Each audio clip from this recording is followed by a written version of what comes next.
profiter tout simplement de ce petit moment d'attente pour d'abord vous remercier d'être venus si nombreux pour écouter Jean-Pierre Villu. Alors, et pour vous dire que cette rencontre de ce soir se fait dans le cadre d'un partenariat entre l'Université populaire d'Amiens et la Maison de la Culture d'Amiens également. Bon, voilà. Et puis, je crois que Mme Tortèche, la secrétaire générale, va dire un mot. Mais je commencerai tout simplement donc par remercier, ce sera fait comme ça, la Maison de la Culture d'avoir accepté ce partenariat et également, bien sûr, le studio Orson Welles, en la personne de Lucas Simoni, qui était là, qui sera là aussi, bien d'avoir, bien sûr, aussi prêté ces locaux, qui sont effectivement, comme vous le remarquez, très agréables et très plein ce soir. Oui, alors je vais aussi, j'essaie de gagner du temps, puisque nous avons relativement peu de temps, je vais donner le déroulé de cette rencontre, alors qui devrait débuter à 18 h, qui se terminera, donc la rencontre, le débat, qui est bien sûr une conférence débat, va durer jusqu'à, excusez-moi, j'en profite pour présenter, juste le déroulé, jusqu'à 19 h 30, de 19 h 30 à 20 h, vous pourrez soit aller voir Monsieur Villu pour signer son livre, une dédicace de son livre, puisque le livre dont il sera question ce soir, Comment la Palestine fut perdue et pourquoi Israël n'a pas gagné, est mis en vente par la librairie du Labyrinthe, ou alors ceux qui souhaitent bien sûr aller ensuite voir le film Gaza mon amour, qui sera également présenté par Jean-Pierre, eh bien pourront aller prendre une collation au côté jardin. Bon, alors, je commencerai bien entendu par remercier, j'ai remercié ici les personnes qui ont prêté ces locaux. Je tiens bien entendu tout de suite à remercier Jean-Pierre Villu d'avoir accepté notre invitation.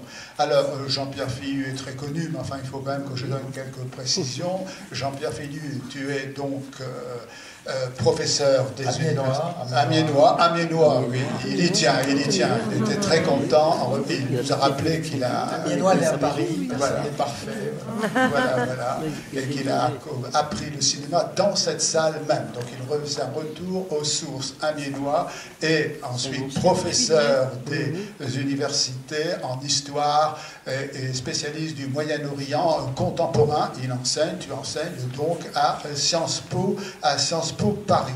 Alors, tes recherches, et aussi, une précision utile, le fait que tu sois arabophone, hein, tu as appris l'arabe, tu ne l'es pas de naissance, tu l'as appris, tu as fait l'effort de l'apprendre, eh bien, t'ont amené à faire de nombreux séjours donc, au Moyen-Orient, pas seulement d'ailleurs, bien sûr, en Israël et dans les territoires palestiniens. Donc, tu as une connaissance, je dirais, qui est à la fois une double focale presque, bien longue et courte, qui te permet effectivement de voir les choses de loin en tant qu'historien dans leur profondeur, mais en même temps de connaître de manière très précise, n'est-ce pas, la vie et les problèmes que rencontrés au Moyen-Orient. Voilà, alors je me contenterai de cela. Bien sûr, vous avez, je crois, tous eu la liste des ouvrages nombreux écrits par Jean-Pierre. Il y a notamment, je parlerai que de ceux, effectivement, qui concernent ici le problème israélo-palestinien, Mitterrand et la Palestine, bien, l'histoire de Gaza, il y a aussi main basse sur Israël, Netanyahou et la fin du rêve sioniste, mais aussi, bien entendu, ce livre, hein, Comment la Palestine fut perdue et pourquoi Israël n'a pas gagné. Oui, chose moins connue, Jean-Pierre Villu a également été conseiller au niveau dans des cabinets ministériels. Donc, vous voyez cette proximité aussi très étroite avec, effectivement, tous ces problèmes. Alors, avant de donner la parole, je tiens seulement à dire une toute petite chose. Je partirai tout simplement de la manière dont j'ai moi-même un peu réagi. Bien sûr, je parle ici du 7 octobre, puisque c'est un peu ce qui a suscité tout ça. Hein. Bien entendu, j'ai d'abord été, comme beaucoup, horrifié par le massacre bien sanglant commis par le Hamas, mais en même temps, je dois dire, je n'ai pas été surpris, non pas par l'ampleur, mais par l'événement, parce qu'effectivement, si on voit depuis quelque temps, on ne parlait pratiquement plus de la solution à deux États. Bien, il y avait cette proposition un peu folklorique de M. Trump, là, qui était complètement, peut-être qu'on en parlera. Bien, voyez bien, on n'en parlait plus. Et donc, on sentait que quelque chose devait effectivement arriver. Bien. Alors, en outre, deuxième remarque, c'est quand je voulais en parler, j'étais comme dans un empêchement. Voyez bien, soit j'insistais sur l'horreur de ce qui s'était passé et on me disait mais tu es pro-israélien. Soit effectivement j'essayais d'expliquer pourquoi cela, à mon avis, pouvait, bien sûr ce n'est pas une nécessité, mais pouvait arriver. Et dans ce cas-là, je devenais presque quelqu'un qui soutenait le terrorisme, voyez bien. Et donc il y avait un empêchement. Un empêchement, je me rappelle dans une discussion où j'ai voulu dire, voilà, j'explique que c'était horrifié, mais je dis mais, on me dit il n'y a pas de mais. Ben, tout de suite, on peut couper la parole, vous voyez bien, c'est une manière, effectivement, d'empêcher de parler. C'est pourquoi il nous a semblé que maintenant, je passe, bien sûr, ici, au bureau de l'UPA, il nous a semblé, puisqu'on en a discuté, on est tous à peu près d'accord, il nous a semblé utile d'avoir un regard un peu plus distancié, le regard, effectivement, d'un historien. Bien, c'est pourquoi, effectivement, nous avons fait appel à Jean-Pierre Philu. Alors, bien entendu, l'histoire est une discipline, bien entendu, qui a sa rigueur, documentée. D'ailleurs, je précise que ceux qui liront ce livre verront à quel point il est documenté, argumenté, mais bien entendu, ça n'interdit pas qu'il y ait des discussions, hein, mais les discussions doivent se faire à ce niveau-là de cette discipline, bien, c'est-à-dire argument, et puis, bien entendu, également des documents. Et non, pour éviter, n'est-ce pas, ce qu'il faut surtout éviter, c'est toute polémique stérile. Bien. Voilà, je crois que maintenant, cela mis au point. Donc, après ce que va nous dire Jean-Pierre Philu, il y aura des questions. Nous prendrons 3 questions à la fois. Je précise, ce sont des questions. Hein. Il ne s'agit pas de commencer à donner son point de vue sur poser des questions auxquelles répondra Jean-Pierre Philu. Voilà. Jean-Pierre, je donne la parole. Merci beaucoup. Est-ce que vous m'entendez bien? Oui, ça va? Très bien. Pas besoin plus fort, c'est bien, parce que je ne parle pas très fort. Donc, d'abord, merci à vous toutes et tous d'être aussi nombreux. Ça m'émeut beaucoup. Hein, bon, parce que voilà, moi j'ai quand même passé tant d'années à Amiens, maternelle, primaire, à rue d'Elpech, à l'école des filles. J'étais un pionnier de la mixité. À la cité scolaire jusqu'à mon bac, où mes parents étaient professeurs d'espagnol et professeurs d'éducation physique. Certains d'entre vous ont même été de leurs élèves dans cette salle, ce qui m'émeut encore plus. Donc voilà, c'est toujours émouvant d'être à Amiens. C'est toujours émouvant d'être à la Maison de la Culture, vu que c'est à la Maison de la Culture que j'ai littéralement découvert le cinéma, entre autres Orson Welles. Hein, voilà. Et je collaborais à une revue qui s'appelait Ciné-Critique, qui a été très formatrice pour moi. Je doute que mes contributions étaient de haute tenue. En tout cas, ça m'a appris 2-3 choses.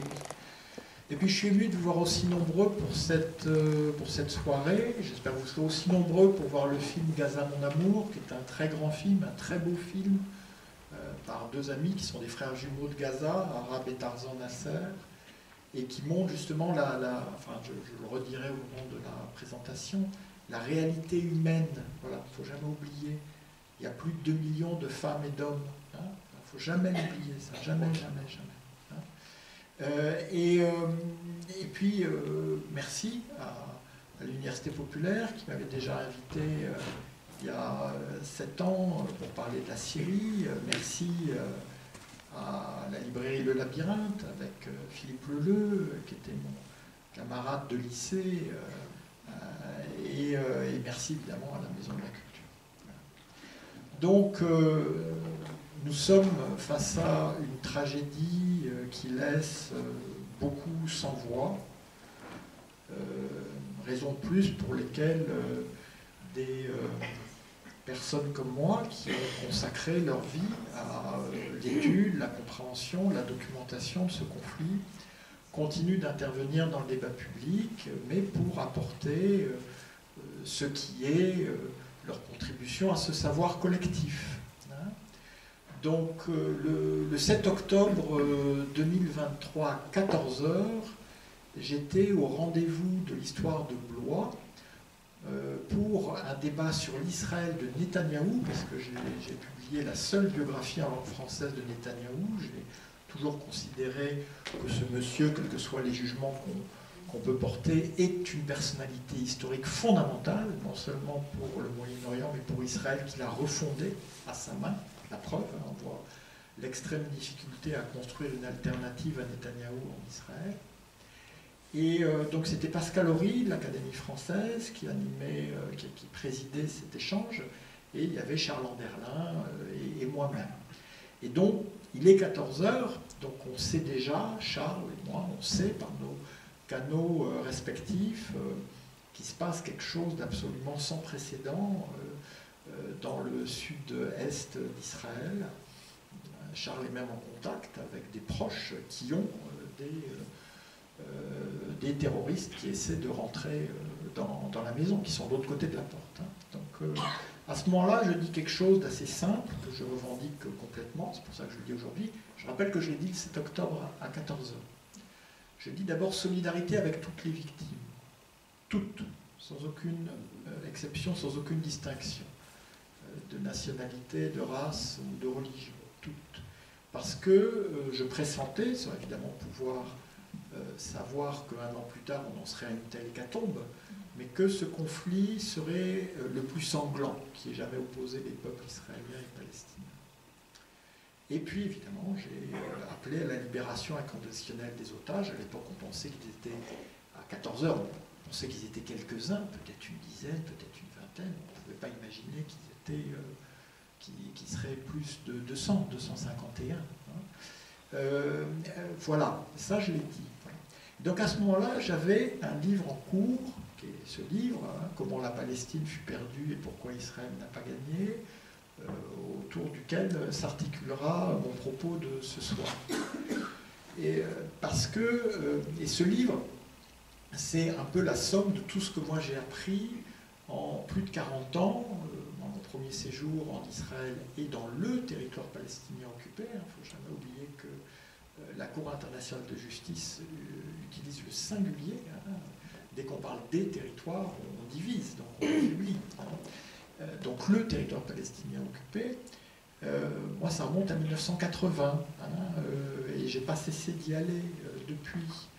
Et comme je le dis à mes étudiants, qui ont l'âge que j'avais à cette époque, j'ai nourri très tôt des amitiés, aussi bien chez les Palestiniens que chez les Israéliens, qui me sont précieux. Je suis intervenu comme universitaire dans les institutions israéliennes et palestiniennes. Je dois être une des rares personnes, peut-être le seul universitaire qui est intervenu pour parler de l'histoire de Gaza, aussi bien dans une université israélienne que dans une université palestinienne. Et tout cela, j'ai essayé de le synthétiser dans ce qui est l'impasse tragique actuelle, qui est qu'il n'y a absolument aucune victoire militaire possible et que pourtant le plus fort, ou celui qui croit être le plus fort, s'entête dans le tout militaire. Ce qui est une catastrophe évidemment pour le plus faible, mais ce qui est aussi une catastrophe pour Israël.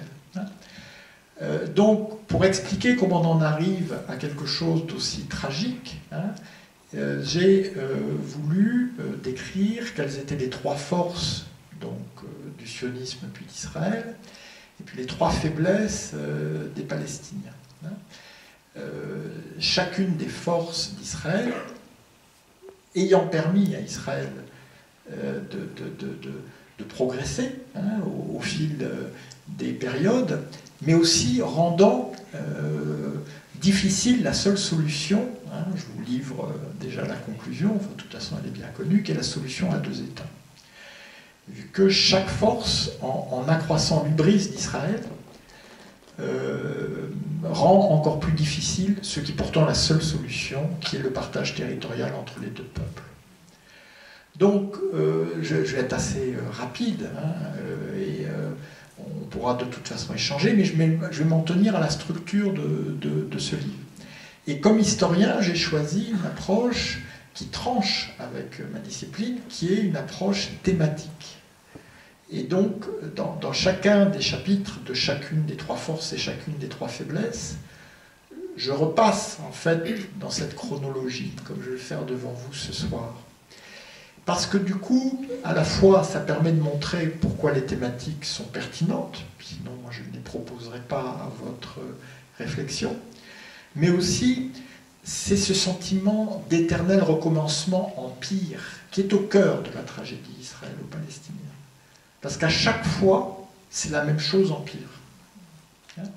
Et à chaque fois, on s'enfonce. Et les deux peuples s'enfoncent. Ce n'est pas uniquement celui qui, à l'évidence, perd le plus, qui s'enfonce. Les deux. Et les deux ne pourront s'en sortir qu'ensemble. Qu'ensemble. Donc, pour faire rapidement la première force du projet sioniste, qui est très méconnue, et très méconnue encore plus en France qu'ailleurs, c'est que le sionisme a été chrétien avant d'être juif. Alors j'insiste tout de suite, le sionisme juif n'est pas inspiré par le sionisme chrétien. Le sionisme chrétien a son histoire propre, qui est une histoire très spécifique au protestantisme anglo-saxon, alors là qu'on connaît très très mal en France. Déjà le protestantisme, on ne le connaît pas très bien, mais le protestantisme anglo-saxon. Et donc pour faire simple, dans le protestantisme anglo-saxon, il y a une tendance qui est aujourd'hui très très puissante, vu qu'elle constitue un quart de la population américaine et la moitié de l'électorat républicain. Donc une tendance très puissante qu'on appelle, pour faire simple, évangélique. Et ces évangéliques considèrent depuis déjà 2 siècles que leur salut participe de ce qu'ils appellent la restauration du peuple d'Israël sur sa terre. Et vous pouvez mettre tous les guillemets que vous voulez. Et donc, il y a 10 cartes qui sont toutes originales dans mon livre. Et la première, voilà, quand vous êtes historien, quand vous tombez sur un document qui est un peu chaud et inédit, vous vous dites, ah voilà. Et c'est une carte de George Bush, en 1844. George Bush, en 1844, qui est un lointain parent des 2 présidents du même nom, était professeur d'hébreu à New York. Il avait sans doute jamais rencontré de juif de sa vie. En revanche, il connaissait très bien la Bible, il connaissait très bien l'hébreu, et donc il fait une carte de Palestine pour les 12 tribus d'Israël, réparties du nord au sud, comme on répartissait les États dans la conquête de l'Ouest. Et dans cette carte, il n'y a pas d'arabe. Il n'y a pas d'arabe. À l'époque, en Palestine, il y a quelques pourcents de juifs qui sont majoritairement séfarades, donc arabes, ou en tout cas au moins arabophones. Mais ils ne les voient pas. Et dans ce sionisme chrétien, en fait, la population autochtone de Palestine n'existe pas. Parce que, alors là, ça va être en 1859, en Grande-Bretagne, c'est un lord britannique, Shaftesbury, et il va dire une terre sans nation pour une nation sans terre. Alors Shaftesbury, lui, il sait qu'il y a des Arabes en Palestine, mais ce n'est pas une nation. La seule vraie nation pour cette terre qu'il croit sainte, qu'il vit comme étant sainte, qui est au cœur de sa foi, c'est la nation juive. Et donc, on va avoir tout un mouvement restaurationniste qui va se développer, évangélique, qui va être très fort. Et tout ça, pour vous dire, en faisant très court, vous imaginez qu'en moins d'1 heure, pour qu'on ait quand même le temps du débat, je ne vais pas pouvoir entrer dans les détails historiques. Mais ça veut dire que des 2 côtés de l'Atlantique, en Angleterre d'abord et aux États-Unis ensuite, il y a une imprégnation des élites dirigeantes avec une espèce d'évidence que cette terre est pour les Juifs. Alors, pour des raisons religieuses, mais aussi pour des raisons de salut, c'est-à-dire que leur salut ne peut advenir que si le peuple juif revient sur sa terre. D'accord ? Or, ces gens-là vont devenir très puissants. Arthur Balfour, ministre britannique des Affaires étrangères pendant la Première Guerre mondiale, va donc donner son nom à la Déclaration Balfour, par laquelle, en 1917, le gouvernement britannique accorde son soutien, je cite de mémoire, à l'établissement d'un foyer national pour le peuple juif en Palestine. C'est la première grande victoire du sionisme juif, qui lui s'est constitué assez tardivement et ultra minoritaire dans le monde juif, même en 1917. Hein, il a 20 ans d'existence à ce moment-là. Et donc, on a un gouvernement britannique qui est complètement imprégné de cette théologie évangélique, et le seul ministre britannique qui va s'opposer à la déclaration Balfour, c'est le seul ministre juif du gouvernement britannique, Edwin Montagu. Hein, et donc, on a cette imprégnation, on a Lloyd George, le Premier ministre britannique de l'époque, qui va donc cautionner cette déclaration Balfour, dans laquelle le peuple arabe de Palestine n'apparaît pas, n'existe pas. C'est déjà un déni. On ne parle que des communautés non juives en Palestine. Alors non seulement c'est un déni, mais ils sont un peuple par défaut. Et ces communautés non juives n'ont pas de droits nationaux. Elles ont des droits civils et religieux, pas de droits politiques. Hein. Donc il y a un peuple qui a des droits nationaux et qui a le droit de s'établir en Palestine, et il y a un peuple qui n'existe même pas. D'ailleurs, quand 5 ans plus tard, le mandat de la Société des Nations va être officialisé sur la Palestine, ce mandat incorporera la déclaration Balfour, c'est-à-dire qu'on sera en 1922, c'est-à-dire il y a plus d'un siècle, dans l'impossibilité qui est toujours actuelle, c'est-à-dire qu'on a un peuple qui se voit reconnaître les droits nationaux sur cette terre, le peuple juif, à l'époque c'est 10% de la population, hein, et on a un peuple qui est toujours nié, mais de toute façon, un mandat devait s'achever par l'indépendance du peuple sous tutelle. Or, on a reconnu un peuple et on n'a pas reconnu l'autre. Donc en 1922, on a déjà l'alternative entre l'État binational ou les deux États. Or, l'État binational, c'est pas forcément une solution pacifique. Ça peut fort bien être un État binational où une des nations domine l'autre. Voilà. Hein. C'est la même alternative qui se pose aujourd'hui, hein, dans des termes infiniment plus tragiques que l'on sait. Et donc au moment de cet établissement du mandat sur la Palestine, on a des discussions invraisemblables entre Georges Clemenceau, donc Premier ministre français et anticlérical devant l'Éternel, si j'ose dire, et Lloyd George qui lui dit « mais les frontières de la Palestine vont jusqu'à tel endroit ». Alors Clemenceau qui dit « non, ça c'est le Liban », et Lloyd George qui répond « non, c'est dans la Bible ». Hein? Donc on est vraiment dans un choc de culture. 30 ans plus tard, le président des États-Unis s'appelle Harold Truman. Harold Truman a succédé à Roosevelt, qui est mort au début de son 3e mandat. Roosevelt était très pragmatique hein, par rapport à la Palestine. Il envisageait même une représentation juive en Palestine par rotation, avec un an un sioniste, un an un antisioniste et un an un non-sioniste. Pour vous dire. Évidemment, ça ne faisait pas vraiment plaisir aux sionistes à l'époque. Par contre, Truman, lui, est un enfant de la Bible Belt, de cette ceinture de la Bible du sud des États-Unis. Il est du Missouri, qui a grandi dans l'imprégnation de la Bible, mais au premier degré, de manière littérale. C'est-à-dire, c'est vrai, ce qui est dans la Bible est vrai. Et donc, Harold Truman va se convaincre qu'il est Cyrus. Alors, au cas où vous ignoriez, Cyrus est l'empereur perse qui, au VIe siècle avant Jésus-Christ, va permettre aux Juifs qui avaient été chassés par les Babyloniens de revenir et de reconstruire le temple à Jérusalem. Hein? Il va être convaincu et on va voir que pendant tous les moments terrible où l'ONU a succédé à la Société des Nations, propose un plan de partage de la Palestine, qu'il y a une guerre qui se généralise entre les Juifs et les Arabes, eh bien, alors que les diplomates, les militaires, eh bien, ils ont des arguments hérités de la Première Guerre mondiale, qui sont influencés par la guerre froide, et Truman cite la Bible. Il cite la Bible. Et Truman va donc imposer non seulement le soutien des États-Unis à un plan de partage qui est très défavorable aux Arabes, vu que les Arabes constituent, à ce moment-là, on a en 1947, 2/3 de la population et ils n'ont que 45% du territoire, et surtout ils s'inquiètent du sort qui sera réservé aux 200 000 Arabes qui restent sur le territoire de l'État juif en Palestine.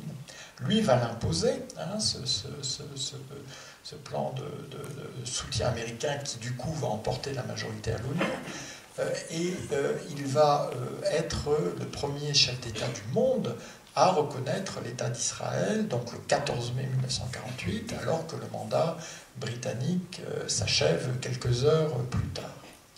Et donc ce soutien américain va être déterminant. Et là encore, je vous parlais quand on trouve un document, voilà, je vous donne mes petits secrets d'historien, quand on trouve un document, j'ai trouvé le récit d'une rencontre entre Truman, président des États-Unis, et le grand rabbin d'Israël, qui lui dit: celui dont le nom ne doit pas être prononcé en vain vous a choisi dans le ventre de votre mère. Truman pleure. Et pourquoi m'a-t-il choisi? Pour être le nouveau Cyrus. Voilà. Alors, c'est un peu compliqué. Vu d'Europe, on ne se rend pas compte de la puissance de ces affects. Hein. Et donc, on va avoir, ça c'est une imprégnation, si j'ose dire, au sommet, mais le mouvement évangélique va devenir de plus en plus puissant aux États-Unis et de plus en plus réactionnaire. Hein. Et il va en fait se construire contre ceux qui lui ressemblent. C'est-à-dire contre deux présidents qui sont des Southern Baptists, qui sont des chrétiens du sud des États-Unis, Jimmy Carter de Géorgie et Bill Clinton de l'Arkansas, et qui sont tous les deux des présidents qui ont obtenu une paix entre Israël et les Arabes. Jimmy Carter avec l'Égypte et Bill Clinton avec la Jordanie, avec en plus les accords qui avaient été négociés en Norvège entre Israël et l'Organisation de libération de la Palestine.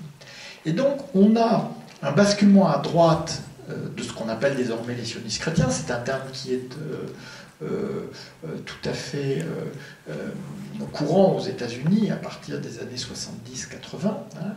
Et moi j'ai connu le responsable du principal lobby pro-israélien. Je rappelle qu'un lobby pro-israélien aux États-Unis c'est légal, ce sont des termes légaux, c'est pas du tout un jugement de valeur. Hein. Ce sont des gens qui ont pignon sur rue à Washington, dont les activités sont réglementées, et qui m'a expliqué, quand j'enseignais aux États-Unis, à Georgetown, donc à Washington, comment il avait choisi de dissocier les campagnes pro-israéliennes de la communauté juive, parce qu'il avait besoin de présence au Congrès, indépendamment d'une présence de la communauté juive dans les circonscriptions concernées. Donc il s'est tourné vers les sionistes chrétiens qui, eux, sont présents dans pratiquement tous les États-Unis, même s'ils sont très puissants plutôt dans le sud des États-Unis, mais il y a des sionistes chrétiens partout, parce qu'il y a des évangéliques partout.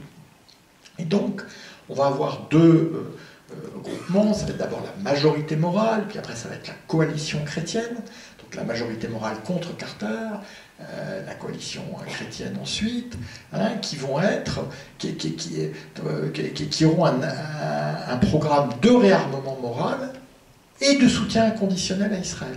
C'est-à-dire, on va interdire l'avortement et on va soutenir Israël. Enfin, ils disent qu'ils soutiennent Israël, mais en fait, ils soutiennent la droite israélienne. Donc le Likoud, hein, qui est aujourd'hui dirigé excusez-moi, par Netanyahou. À l'époque, c'était Menahem Begin, qui était quand même l'ancien dirigeant d'un groupe armé, hein, l'Irgun, qui a fait beaucoup de victimes civiles dans les années 40, et de militaires britanniques. Et donc, ce lobby qui se dit pro-israélien va en fait devenir un lobby pro-Likoud, pro-colonisation, pro-occupation. Parce qu'il est hors de question que la Terre Sainte soit divisée. Ceux qui veulent diviser vont contre les desseins de Dieu. Hein. Et donc, quand Yitzhak Rabin, hein, Premier ministre d'Israël, le général le plus décoré de l'État israélien, conclut ces accords de paix historiques avec Yasser Arafat pour l'Organisation de libération de la Palestine, il y a une campagne féroce contre lui aux États-Unis. Donc j'étais ami à l'époque d'un collègue historien, Itamar Rabinovitch, qui était ambassadeur d'Israël à Washington, nommé par Rabin, et qui était un peu pris de court, parce que quand il arrivait au Congrès, dans le processus de paix, il y avait de l'aide financière qui devait être versée aux Palestiniens. Et il tombait sur des représentants ou des sénateurs qui disaient on ne la votera jamais. Mais il dit je suis l'ambassadeur d'Israël, je vous demande de la voter. Et il dit ah oui, mais le lobby pro-israélien me dit que non. Hein, donc il y avait une disjonction. La première résolution sur Jérusalem unifiée, capitale éternelle d'Israël, elle est votée par le Congrès alors que Rabin vient de signer ce qu'on appelle les accords d'Oslo II, qui vont entraîner sa mort, son assassinat quelques semaines plus tard. Donc un retrait pour une fois substantiel de Cisjordanie qui a provoqué toute une série de meetings, parfois présidés par Netanyahou, où Rabin est caricaturé en officier SS. La nazification dans la propagande de ce conflit, c'est pas nouveau. Et donc, Rabin est obligé de dire aux États-Unis de s'élever contre ces groupes de pression qui s'opposent, je le cite de mémoire, au gouvernement israélien démocratiquement élu. Donc, quand il va être assassiné, après un intermède de Shimon Peres, c'est Benjamin Netanyahou qui est élu. C'est la première fois qu'il y a une élection au suffrage universel, et Benjamin Netanyahou va battre d'extrême justesse le vétéran qu'est Shimon Peres, parce que Netanyahou, il maîtrise les techniques de communication. Lors du débat télévisé, il regarde la caméra, alors que Peres regarde le modérateur. À quoi tient la guerre et la paix? Libération, titre, Peres vainqueur. Et à 3 h du matin, Netanyahou repasse en tête et gagne avec quelques milliers de voix. Donc, Netanyahou, lui, c'est très clair, il connaît très bien les sionistes chrétiens. Il a passé la moitié de sa vie aux États-Unis, il parle l'américain sans aucun accent, et il n'aime pas spécialement les juifs américains, il les trouve trop divisés, trop progressistes, trop liberals. Il adore les sionistes chrétiens parce que les sionistes chrétiens, c'est de l'inconditionnel et pour cause, c'est un acte de foi. Donc il va cultiver les sionistes chrétiens, y compris quand les républicains qui sont plus proches de son cœur perdent le pouvoir. Donc on va voir Barack Obama, qui est élu en 2008, Netanyahou revient au pouvoir en 2009, se retrouver face à une campagne de Netanyahou contre lui, complètement déchaîné. Obama confié, Netanyahou, il est incroyable. C'est la seule personne, quand elle rentre dans le bureau ovale, dont je sais qu'il veut s'asseoir à ma place. Il n'est pas du tout... Et d'une certaine façon, Netanyahou arrive à imposer un rapport de force. Il arrive à imposer l'abandon par Obama de la solution à 2 États, alors qu'Obama avait dit ce serait formidable que l'an prochain, à l'ONU, nous ayons 2 États, il laisse ça de côté, et il reprend le mantra de l'époque, et de dire non, la vraie question au Moyen-Orient, c'est le nucléaire iranien, voilà, le nucléaire iranien, quand on aura résolu le nucléaire iranien, on aura la paix. Voilà, la question palestinienne n'est plus centrale. Et après, évidemment, avec Donald Trump, c'est là qu'on a vu clairement ces sionistes chrétiens à l'œuvre. Alors il faut voir que les sionistes chrétiens, comme les messianiques ou les ultranationalistes ou les différents fanatiques en Israël, n'ont aucune illusion sur la foi de Trump ou de Netanyahou. Le dimanche, Trump il va au golf, il ne va pas ailleurs. Et Netanyahou, je ne sais pas la dernière fois qu'il est allé, en tout cas pour prier dans une synagogue. Ce n'est pas leur problème, ils sont les instruments de Dieu. Donc ils sont les instruments de Dieu, et en même temps ça rapporte beaucoup. Netanyahou, quand Peres va à ce fameux débat télévisé que j'ai évoqué, où il va être humilié, il ne comprend pas parce qu'il a partout, quand il arrive dans les studios de la télé, des placards où il y a marqué « Netanyahou est bon pour les Juifs », qui est quand même un slogan avec un rabbin qui dit ça. Il ne comprend pas. Il ne comprend pas. Il dit et moi je ne suis pas bon pour les... Oui, mais voilà.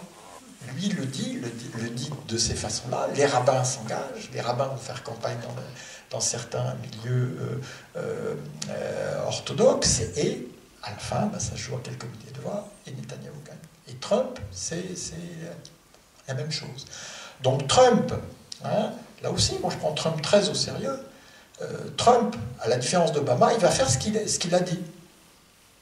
Ça finit par être important pour un homme politique quand on fait ce qu'on a dit. Il dit qu'il va déplacer l'ambassade à Jérusalem. Il le fait en quelques mois. Hein, il ne transige pas. Hein. Obama, il a oublié les 2 États. Trump, il le fait. Il le fait. Trump, il déplace. Et évidemment, il amène, parce que vous ne savez sans doute pas que les ambassades américaines sont bénies. Voilà. Elles sont bénies. Je vous rassure, les ambassades de France ne le sont pas. La République est une, indivisible et laïque. Mais les ambassades américaines sont bénies.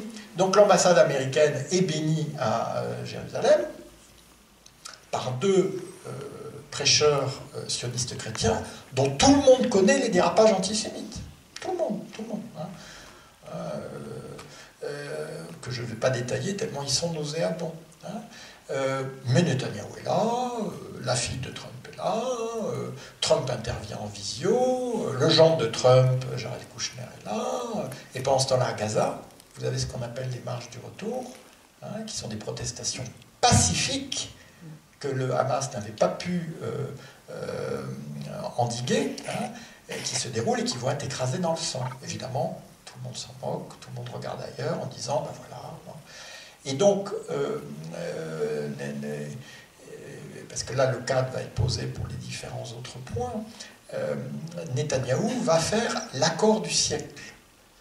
Alors moi, bon, ça m'intéresse beaucoup, l'accord du siècle. Donc je m'assois dans mon canapé pour l'accord du siècle. Et je vois Trump et Netanyahou. Voilà. Les gens se lèvent, les gens applaudissent. Alors je regarde parce qu'ils font la paix avec qui? Parce qu'eux, ils ne sont pas vraiment en guerre. Il n'y a aucun arabe. Aucun arabe.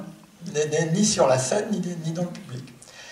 Et donc, il y a un accord du siècle, où voilà, la carte est dans le livre, il n'y a plus aucune continuité territoriale, tout ça est tronçonné, et Trump dit, mais comme ça, à la Trump, c'est ça l'avantage avec Trump. Et tous nos amis qui font dans l'immobilier pourront faire beaucoup d'argent, parce qu'il y a plein de tunnels à construire, il y a plein de murs à construire. Hein. Et puis Mahmoud Abbas, donc, qui est toujours le président de l'autorité palestinienne à Ramallah, qui est quand même quelqu'un dont on ne peut pas dire qu'il soit très puissant, il fait non. Il ne fait pas plus fort que ça, hein, parce qu'il se dit on ne sait jamais. Hein. Non. Tout s'effondre. Il ne peut pas y avoir de paix sans les Palestiniens. Il ne peut pas y avoir de paix imposée. Tout s'effondre, et à partir de ce moment-là, les États-Unis cessent d'être une puissance globale, parce qu'elles ne sont plus capables que de faire la guerre au Moyen-Orient, ou d'accompagner la guerre, comme c'est le cas en ce moment, mais elles ne sont pas capables d'avoir un processus de paix. Donc on a une consolation qu'on appelle les accords d'Abraham, qui sont la paix entre gens qui ne se sont jamais fait la guerre, donc c'est intéressant. Voilà. Et on fait là, ah oui, c'est formidable, les accords d'Abraham. Puis on nous reparle d'Abraham, voilà. Abraham, qui a été le fils des uns et des autres, et leurs fils se réconcilient. Bon, du point de vue de l'historien, c'est quand même un peu. Voilà. Voilà. C'est joli, hein, c'est joli, hein, mais bon. Hein. Et donc on fait la paix, les Émirats Arabes Unis, Bahreïn, le Maroc, des pays qui n'ont jamais eu de contentieux effectif avec Israël, territorial ou militaire. Hein, et on nous dit, voilà, c'est fini. C'est fini. On sait ce qui s'est passé. Donc, les autres forces d'Israël, mais je tenais à insister sur celle-là, parce que ça montre combien ce conflit, il est surdéterminé par des variables extérieures. Hein. Alors, les deux autres forces du sionisme et d'Israël, et j'irai beaucoup plus vite, c'est le pluralisme de combat. Depuis l'origine, le sionisme, même quand il était ultra-minoritaire, est très divers. Très divers. Très divers par les recrutements. Hein. Herzl, Théodore Herzl, le fondateur du sionisme, est un grand bourgeois viennois, né à Budapest, de culture germanique, alors que la plupart des immigrants viennent des shtetl, des communautés juives d'Europe centrale, parlent le yiddish, sont généralement très politisés. à gauche, voire à l'extrême gauche, hein, et que tout ça est financé par une diaspora qui, elle, est plutôt aisée et conservatrice. Hein. Ça, c'est déjà jusqu'au début. Puis après, on va voir au sein du sionisme, donc le sionisme travailliste qui va devenir majoritaire avec David Ben Gourion. On va avoir le sionisme religieux. Au début, les religieux sont contre, complètement contre. Ils disent non, non, l'homme ne peut pas accélérer les desseins divins. Et puis ils vont se rallier, en tout cas les sionistes religieux, en disant voilà, on ne peut pas complètement accomplir sa foi si on n'est pas en Eretz Israël, sur la terre d'Israël. Il y aura le sionisme révisionniste, dont viendra le Likoud de Begin puis de Netanyahou, qui lui est à la fois très dur en termes d'affirmation nationale. Hein. Son fondateur, Jabotinsky, dit il faut une muraille de fer, avec le plus de juifs d'un côté et le plus d'arabes de l'autre côté, et repousser la muraille de fer le plus longtemps possible. Il a écrit ça en 1923. Hein. Et en même temps, Jabotinsky dit arrêtez de dire que vous allez faire le développement et la prospérité des Arabes. Vous croyez vraiment qu'ils vont vous croire? Vous croyez vraiment qu'ils vont vendre leur terre, la terre de leur père, pour une certaine somme d'argent? Jamais. Jamais. Donc c'est une guerre. Et cette guerre, il faut l'assumer. Donc pas du tout les discours irénistes, oh, il y a de la place pour tout le monde, oh là là, qu'est-ce que ce serait bien si on s'entendait au lieu de se faire la guerre, et puis en même temps, voilà. Donc on a un sionisme qui arrive toujours à conserver son unité, quelles que soient les divergences très très fortes, au nom d'un objectif supérieur, et un sionisme qui a géré ses contradictions internes de manière relativement pacifique. Il y a eu 4 moments sanglants, 4, plus d'un siècle d'histoire, c'est pas beaucoup, hein, pour un mouvement qui est un mouvement de nation en quête d'un État. Donc c'est pas un parti politique, c'est une diversité d'orientation politique. Hein. Il y a eu en 1933 l'assassinat d'un dirigeant travailliste, en 1948 une cargaison d'armes que Begin ramenait en ce qui était devenu le territoire d'Israël, qui a été bombardé par l'armée du jeune État d'Israël. Il y a eu en 1983 un pacifiste qui a été tué dans un attentat à la grenade à Jérusalem, et évidemment en 1995 l'assassinat de Rabin, dont Israël ne s'est toujours pas remis. Toujours pas remis. Mais on voit là une unité. Hein, et on voit, hein, parce que bon, ce schéma d'interprétation, je l'avais élaboré avant le 7 octobre, mais je constate que le 7 octobre l'a confirmé. Hein, les sionistes chrétiens qui contrôlent le Congrès, hein, ils contrôlent le Congrès, ont suspendu l'aide à l'Ukraine et ont voté immédiatement 14 milliards de dollars pour un véritable pont aérien en Israël. Hein. Si demain les États-Unis suspendent ce pont aérien, il y a un cessez-le-feu à Gaza, de fait. Hein, de fait. Hein. Faut quand même garder ça en tête. Donc c'est les sionistes chrétiens qui sont à la manœuvre, avec le cas particulier de Joe Biden, qui est sans doute le seul des sionistes chrétiens à être catholique, hein, pour des raisons qui renvoient à son histoire personnelle, au fait qu'en 1973, donc il a fait déjà 50 ans, mais enfin vous connaissez quand même son état actuel, hein, donc pour lui c'est très très réel, alors que des expériences plus récentes impriment moins, hein. Et donc il a rencontré Golda quand il était jeune sénateur, et il s'en est jamais complètement remis. Et on voit bien qu'actuellement, alors évidemment après le 7 octobre, vous avez des gens qui étaient déchaînés contre Netanyahou, qui étaient descendus dans la rue dans le plus grand mouvement de protestation de l'histoire d'Israël, et qui immédiatement se sont portés volontaires pour aller faire la guerre à Gaza, en disant, bon, Netanyahou, on verra après. Ah, on verra après. Ben, voilà. Près d'un an après, ils se rendent compte que c'est encore Netanyahou qui les a manipulés. Et que non seulement il ne veut pas d'accord sur les otages et donc pour un cessez-le-feu, mais il veut la poursuite de la guerre qui est la garantie de son gouvernement. Mais on voit bien que tant que l'alternative à Netanyahou, c'est de dire on peut faire comme Netanyahou, mais moins mal, eh bien c'est Netanyahou qui restera au pouvoir, hein, parce qu'il présentera l'original beaucoup mieux que la copie. Et on voit qu'aujourd'hui, les ultranationalistes sont en train d'imposer progressivement leurs propres priorités, y compris sur ce qu'on appelle l'esplanade des mosquées à Jérusalem, et ce qui est appelé, en anglais comme en hébreu, le mont du Temple.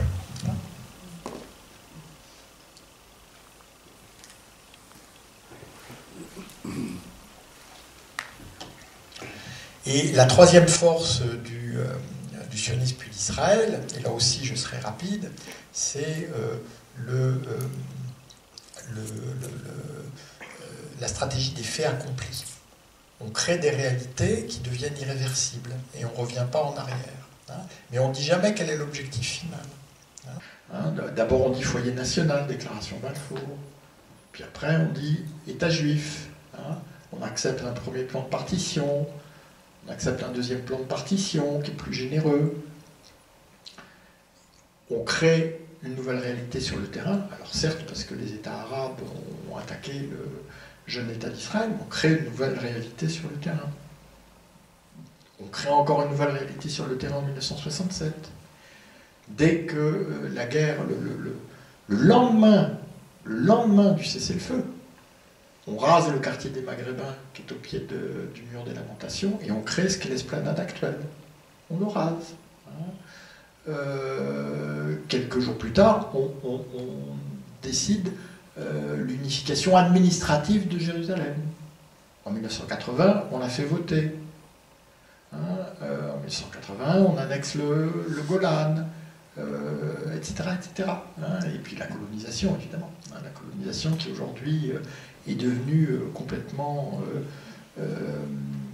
déchaînée, avec une violence tout aussi déchaînée de la part des colons qui maintenant, voilà, il faut savoir que beaucoup d'unités en Cisjordanie sont composées des colons et donc répriment avec les colons à côté. C'est pas du tout la violence des colons d'un côté ou la violence militaire.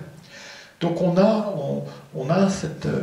on dit jamais, on dit toujours, on est prêt, en tout cas jusqu'au 7 octobre, on est prêt à des concessions douloureuses. Je crois que Netanyahou a dû dire ça 2600 fois. Il était toujours prêt à des concessions douloureuses. Il disait jamais lesquelles.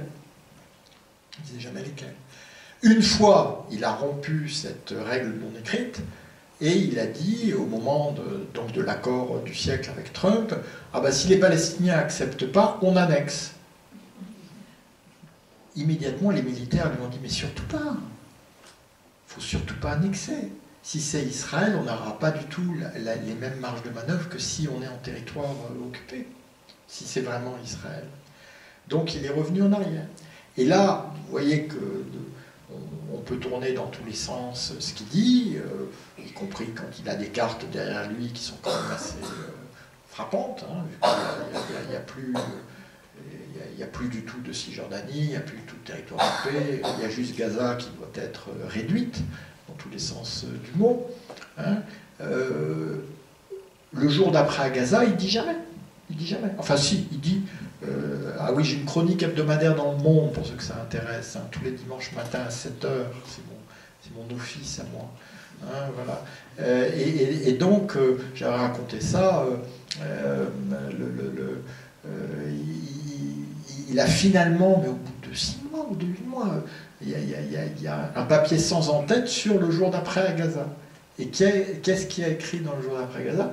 Nous allons confier Gaza à des entités locales à expérience managériale. Ça, c'est les gangs. Hein, c'est un mot pour dire gangster. Hein, c'est ceux qui attaquent actuellement les camions d'aide humanitaire, ceux qui font... Voilà. C'est-à-dire qu'une fois qu'on aura complètement démoli toute structure, ou après vous mettez tous les adjectifs que vous voulez, et ben ce sera tellement la loi de la jungle qu'on va confier Gaza aux gangs. Voilà. Donc, voilà, évidemment, il ne faut pas l'autorité palestinienne, évidemment, il ne faut pas les deux États. Donc, on sait tout ce qu'il ne veut pas, mais il ne dit jamais. Hein? Donc, on voit, et on n'entend rien, ni d'ailleurs de Kamala Harris. Hein. C'est quoi le jour d'après Gaza? Une fois qu'elle a dit « Nous travaillons 24/24 pour arriver à un accord ». Donc, je sais pas, moi j'ai été diplomate pendant 20 ans, je ne vous mettrai pas une excellente note d'évaluation. Hein. Si vous travaillez 24/24 depuis près d'1 an et que vous n'arrivez pas à faire un accord de cessez-le-feu sur 360 km², quand il va falloir passer à un processus politique, il faudra mieux compter sur l'Europe, hein, ce que je crois profondément. Donc ça, c'est les 3 forces israéliennes, dont on voit qu'elles sont confortées par le 7 octobre 2023 et ce qui s'ensuit, mais qu'en même temps, ces forces empêchent Israël d'arriver à la paix. Vu que les sionistes chrétiens sont contre la paix, vu que le pluralisme de combat, il va complètement se retourner à partir du moment où il y aura une perspective de paix, où il y aura un vrai clivage entre ceux qui sont pour la paix et ceux qui sont contre, comme du temps de Rabin, qu'il a payé de sa vie. Et parce que la paix, ça voudra dire, voilà ce qu'on veut de cette terre. Voilà ce qu'on est prêt à donner, et voilà ce qu'on voudra garder. Alors je vais être plus rapide du côté des faiblesses palestiniennes, pour qu'on ait quand même voilà, un quart d'heure, 20 minutes d'échange. Alors la première faiblesse palestinienne, c'est l'illusion arabe. C'est-à-dire que la Palestine a toujours été assez arabe pour que tous les pouvoirs arabes veulent s'en mêler, hein, et jamais assez arabe pour qu'ils agissent vraiment dans l'intérêt du peuple palestinien. Hein. Donc il y a eu une espèce d'illusion qui d'ailleurs a été partagée beaucoup hein, par ceux qui croyaient soutenir le progressisme arabe en Europe ou aux États-Unis. Hein. La réalité, c'est que soit le panarabisme, en tant qu'il nie les identités arabes, nie aussi l'identité spécifique des Palestiniens, et les noie dans une espèce de grand ensemble, soit la réalité, parce qu'en fait, il n'y a jamais eu vraiment de pan-arabe. Il y a eu des États qui disaient qu'ils étaient pan-arabes, mais pour écraser l'État d'à côté, ou le subjuguer, et le mettre, donc littéralement subjuguer, le mettre sous leur joug, hein, au nom d'une unité arabe. Hein. C'est très tôt, en 1913, le congrès fondateur du nationalisme arabe qui se tient à Paris, tout près de mon bureau, mais ça ne vous intéresse pas beaucoup, au 184 boulevard Saint-Germain, dans les locaux de l'actuelle Société de Géographie, c'était déjà la Société de Géographie. Il y a des délégués qui viennent de tout Moyen-Orient, parce qu'évidemment, pour les Français, le nationalisme arabe, c'est au Moyen-Orient. Hein. En Algérie, il y a des musulmans, et en Tunisie et au Maroc, il y a des protégés. Hein. Donc il n'y a pas de nationalistes, c'est bien connu. De toute façon, la France est tellement aimable qu'on ne pourrait pas ne pas l'aimer.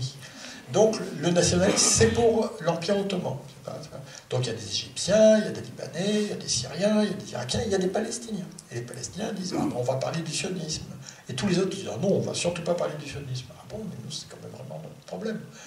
Ah ben non, parce que les Français, ils ne veulent pas qu'on parle du sionisme. Donc comme ils sont gentils, ils nous accueillent, ils vont nous aider contre les Ottomans, on ne va pas en parler. 1913. Hein.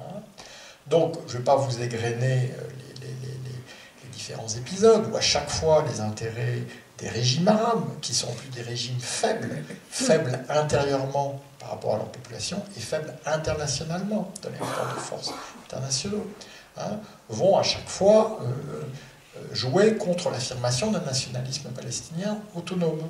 Hein, alors que dès 1919, vous avez le premier congrès arabe palestinien qui se tient à Jérusalem, et dès l'année suivante à Haïfa, ce congrès prend le territoire palestinien sous mandat britannique comme cadre de l'aspiration nationale du peuple palestinien. Hein, voilà, ils ne disent pas on est des Syriens du Sud, on est des... Non, ils disent on est des Palestiniens. 1920. Hein, voilà, pour tous ceux qui, évidemment, diffament la longue histoire du nationalisme palestinien. Mais ce nationalisme va donc se heurter à ces jeux interarabes.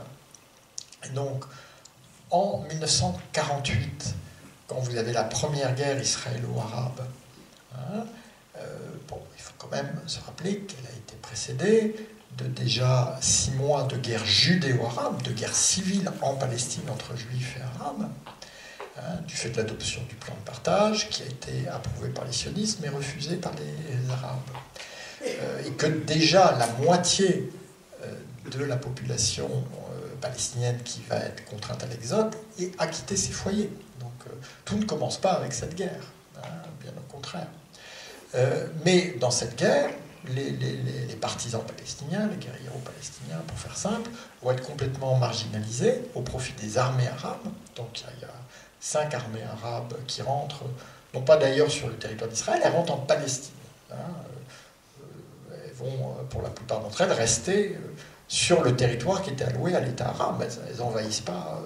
Certaines vont rentrer, mais ça va être assez ponctuel. Enfin, tout ça pour dire qu'on a une guerre qui va se conclure par une victoire éclatante d'Israël, à l'issue de laquelle on va avoir une série de cessez-le-feu entre Israël et les États arabes qui l'ont donc attaqué. L'Égypte, la Syrie, la Jordanie et le Liban. Tous ces cessez-le-feu sont conclus sans aucune participation palestinienne. Et cette guerre se conclut par 77% de ce qui était la Palestine sous mandat britannique devient le territoire d'Israël, 22% sont annexés par la Jordanie, Jérusalem-Est et la Cisjordanie, et 1% administrés par l'Égypte, la bande de Gaza. Donc les Arabes ont tout autant contribué à l'occultation de la Palestine qu'Israël. Et en fait, il va y avoir une génération, jusqu'à ce que Yasser Arafat parvienne à l'imposer, où les Palestiniens ont disparu. Et Yasser Arafat, quand il fonde le Fatah, donc c'est l'acronyme inversé du Mouvement de libération de la Palestine, il a face à lui une organisation de libération de la Palestine qui est à la botte de Nasser et de l'Égypte. Alors que Nasser, chez les progressistes occidentaux, c'est le héros des peuples en lutte. Il ne fallait pas essayer d'aller à l'encontre des intérêts suprêmes de l'Égypte quand on était nationaliste palestinien à l'époque. Quand on allait en prison, on avait de la chance. Et ça va être la même chose avec le nationalisme arabe du parti Baas en Syrie, ça va être Assad. Il faut voir qu'Arafat, pendant... à part l'été 67, où il est infiltré en Cisjordanie, donc après la guerre des 6 jours qui a fait que la Cisjordanie est occupée par Israël, il va passer, les 20 premières années de sa vie militante à se battre contre d'autres Arabes. Septembre noir en Jordanie, c'est épouvantable, c'est un bain de sang épouvantable. Les guerres du Liban, qu'on qualifie improprement de civiles, où en fait la Syrie d'Assad veut, avec l'accord des Israéliens, écraser les fédayines d'Arafat. Ce qu'on a appelé les guerres des camps, la dissidence. Je ne vous l'énonce pas. Je ne parle même pas du nombre de personnalités palestiniennes qui ont été assassinées par des régimes arabes. Alors évidemment, il y a eu le Mossad. A tué beaucoup de militants palestiniens, mais les Arabes en ont tué beaucoup de leur côté. Donc cette illusion arabe, on va voir qu'elle va perdurer, et là aussi, pour faire très très court, les accords d'Abraham, c'est quand même des Arabes qui disent « Ah bah oui, on peut faire la paix avec Israël, ah bah il n'y a rien sur la Palestine, oh ah, la réconciliation des fils d'Abraham, c'est tellement beau, voilà. Ah, comme ça. Rien, parce que voilà, l'historien il lit. J'ai lu tous les accords d'Abraham. Il n'y a rien. On fait la paix comme si de rien n'était. Et bon, vous avez quand même remarqué que depuis le 7 octobre 2023, les différents États arabes, quels qu'ils soient, sont quand même d'une inefficacité crasse dans un éventuel soutien, je ne dirais même pas à la cause palestinienne, mais simplement à la population de Gaza. Voilà. L'Égypte est là, l'Égypte est là. Elle est là. Ça se passe là. Régulièrement, il y a des enfants palestiniens qui tapent sur les murs et qui disent « Eh les soldats, elle est où l'Égypte ?» Ça se passe là. Donc, l'illusion arabe. L'illusion arabe.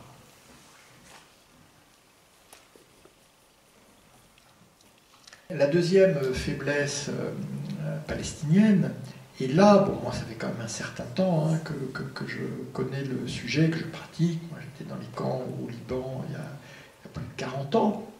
Donc j'ai eu une expérience précoce, hein, parce que quand vous arriviez à un barrage, ah, c'est un barrage palestinien. Ah non, non, non, non. Est-ce que c'est un barrage FATA, FDLP, FPLP, FPLPCG, FLPP, FNSP?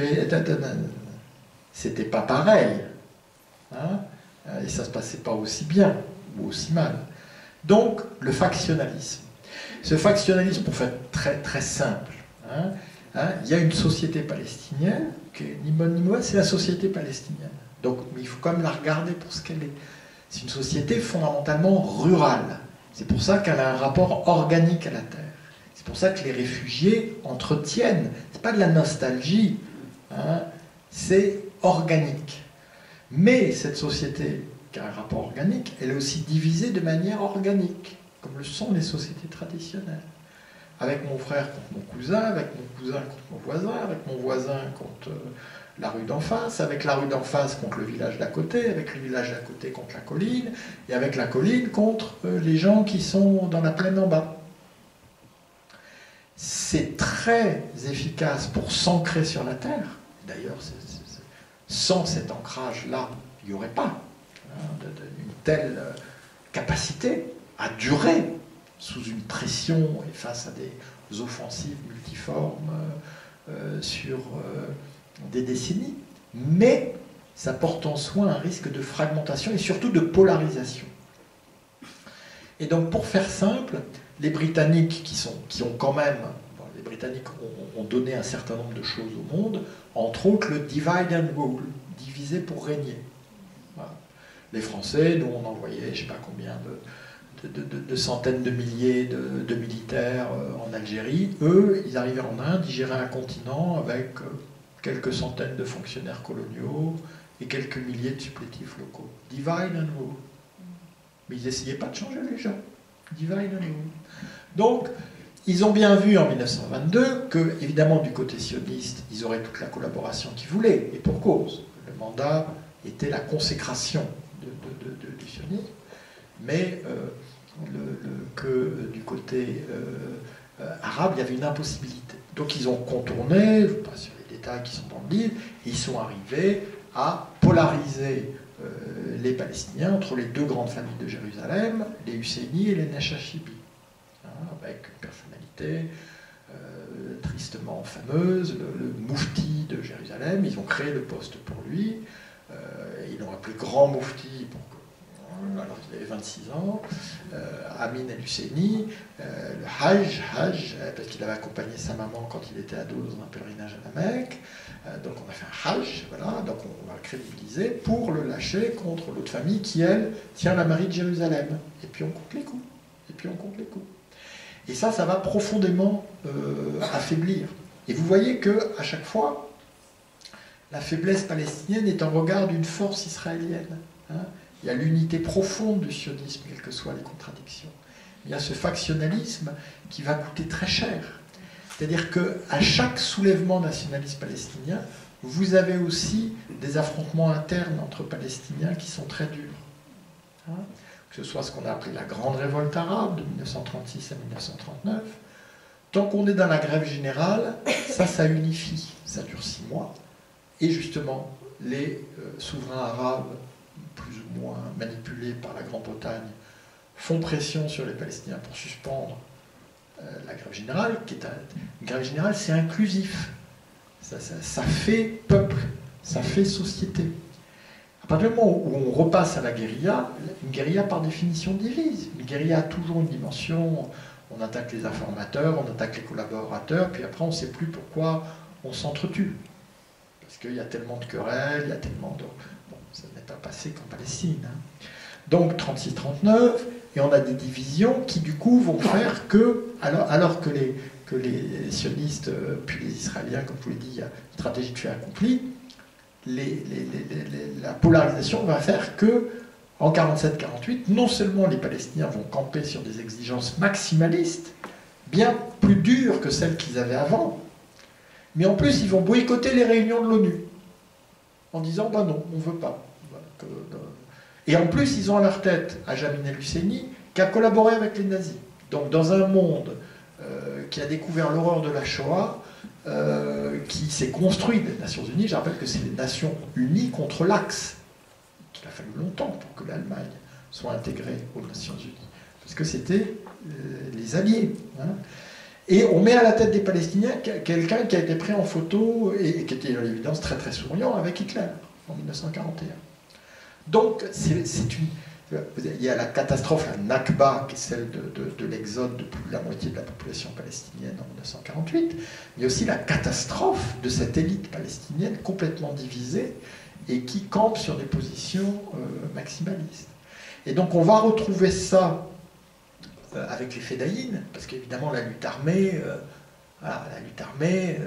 c'est pas un club de discussion ouvert, hein, entre la clandestinité, les armes, le soutien de différents régimes arabes, voilà, Nasser soutient les uns, les Irakiens soutiennent les autres, les Syriens soutiennent les Libyens, et tout ça s'entretue. Il y a des guerres interarabes par procuration, il y a des poussées. Il y a des poussées aux extrêmes. Chaque fois qu'on s'approche d'un accord, il y a un attentat terroriste, parfois antisémite, qui évidemment aggrave tout. Et vous avez cette polarisation. Donc, l'homme qui maintient tout ça plus ou moins à flot, c'est Arafat.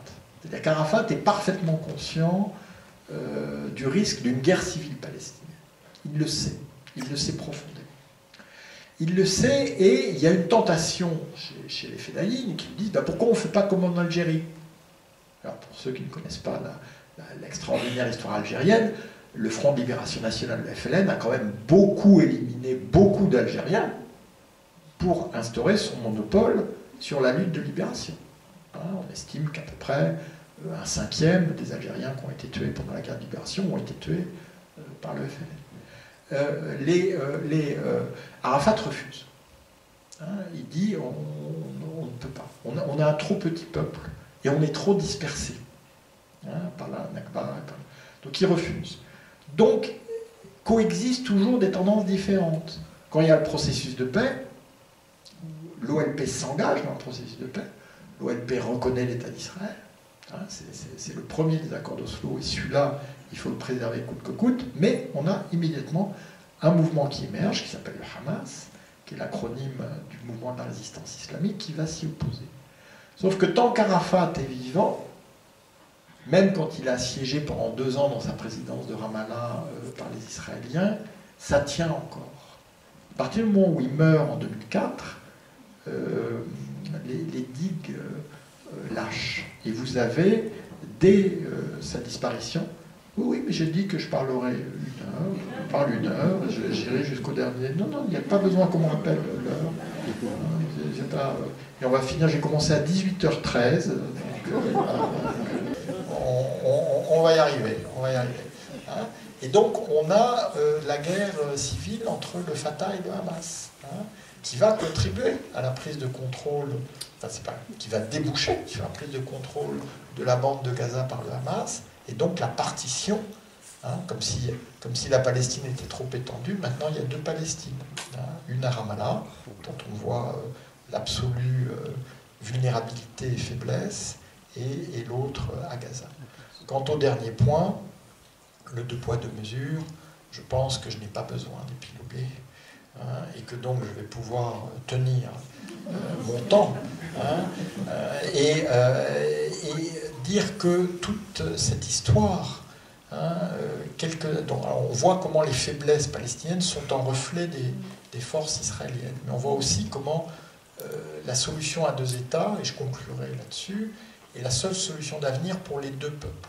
Hein, parce que il y a donc 2 peuples, le nationalisme tout à fait légitime, mais un droit de l'autodétermination qui a été exercé au profit du peuple juif et qui reste toujours suspendu pour les Palestiniens.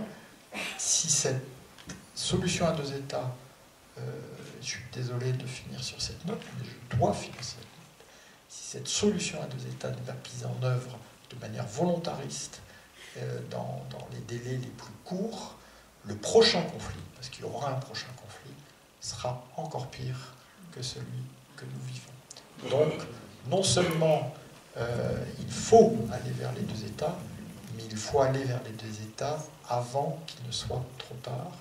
Et Israël ne peut pas gagner militairement.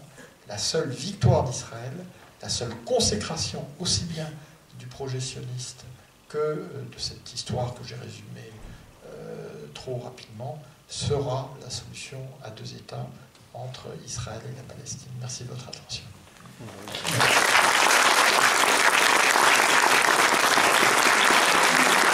Voilà.